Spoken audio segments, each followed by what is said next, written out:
Many people say that a goldfish have a memory of just a few seconds, but this is a myth. Goldfish have a memory span of at least 3 months. And that's quoted by the Goldfish Tank, a website that specializes on goldfish. Why am I saying this? Well, in the past, well, not past 6 years, but from 2011 to 2017, that 6 year time span, I had a good memory with my goldfish dynamite.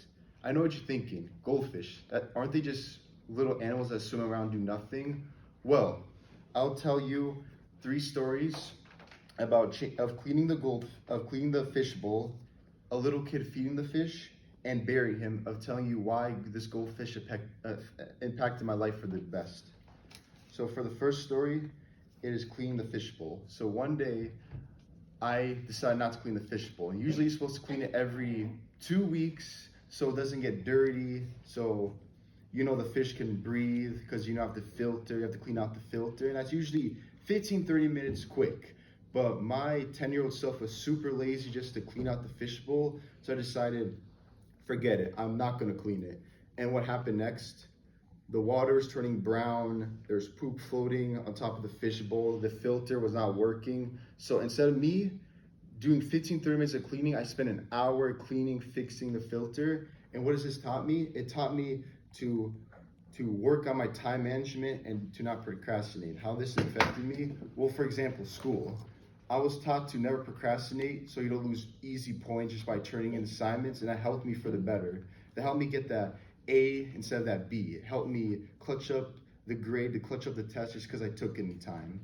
And that not only just school, but also just doing stuff in general. Like if I have an appointment, it's just good to get ready earlier so I could be there on time so I'd have to reschedule and there'd be no hassle to that. And on to the next story of a little kid named David.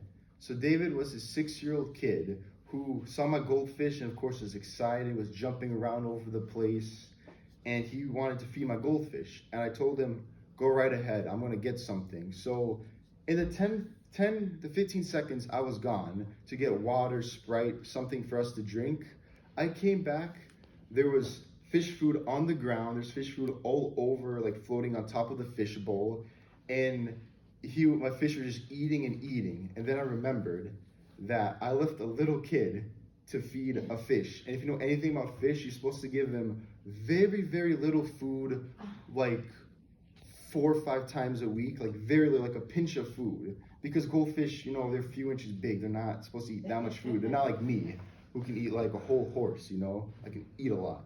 So then I thought, oh shoot, what was I thinking? So I quickly, clean up the mess, clean up the fish bowl before my mom came home. Well, not my mom, before my mom came back inside, before she, of course, started screaming at me because I was supposed to babysit the kid and not make any messes, and I did. And what has this taught me?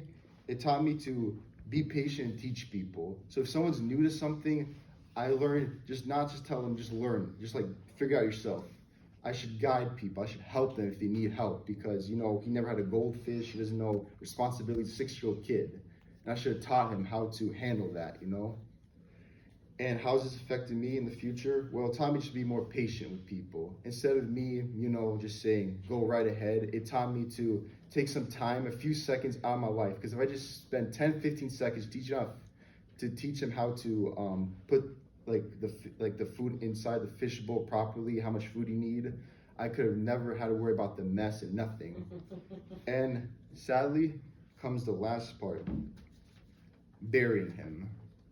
So, fall of 2017, in a little box about this big, maybe a little bigger, it was red. I remember my dad got it from the garage from one of his old parts he needed for a car. He sadly died. One day I came back home from school, 7th grade year. He was upside down, not floating all the way to the top, but he was not breathing, not swimming, and he was just dead. So I had to later that day, shovel, put him inside a box like that and buried him. And I buried him in in my backyard, kind of near a pole, where there's the electricity where you get your Wi-Fi and stuff.